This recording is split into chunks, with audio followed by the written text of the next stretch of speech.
Pinterest is cutting up to 15% of its employees. That is around 700 staffers as part of a restructuring to put more resources towards AI focused projects.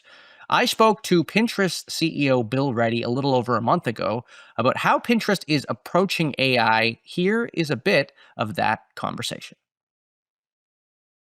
We're applying the gas. We've effectively turned Pinterest into an AI-powered shopping assistant over the last few years.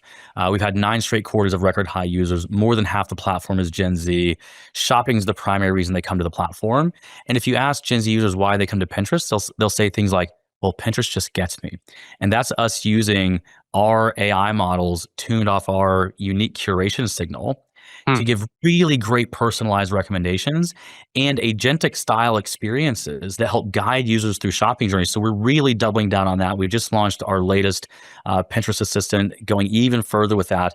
But we're really building shopping we're building AI experiences that don't replace shopping or automate away shopping.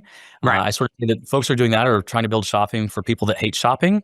We're building shopping assistants for people that love shopping, and that want an assistant to actually help them immerse in that journey. So that's where we're doubling down and hitting the gas. To your point, the place where I wouldn't say we're hitting the brakes, I'd say we're just making sure that we use AI responsibly.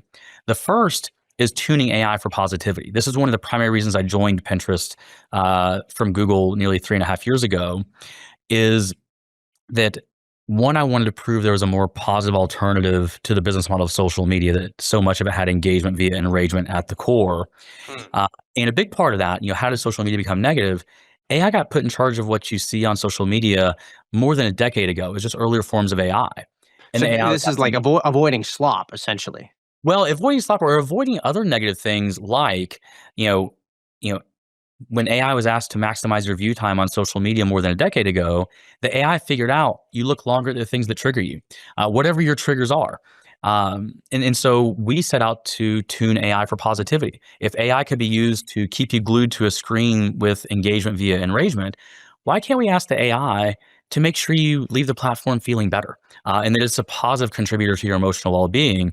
And we've been able to prove that out. So that's a Hmm. place Hmm. where we're making sure we don't, have a race to the bottom on just trying to keep people glued to a screen, doing things that are addictive Right. rather than additive. And so we try to focus on additive. So that's one place. Another place is on trust and safety, where we're using AI to combat bad content. So you asked about AI slop.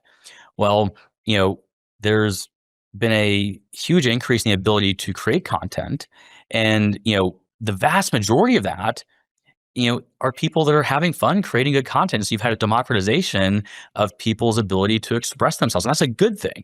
But also mixed in that, like any technology, generative AI can be used for good or for bad. And Right. so you also have bad actors that are trying to create things that are spammy, or not helpful or harmful.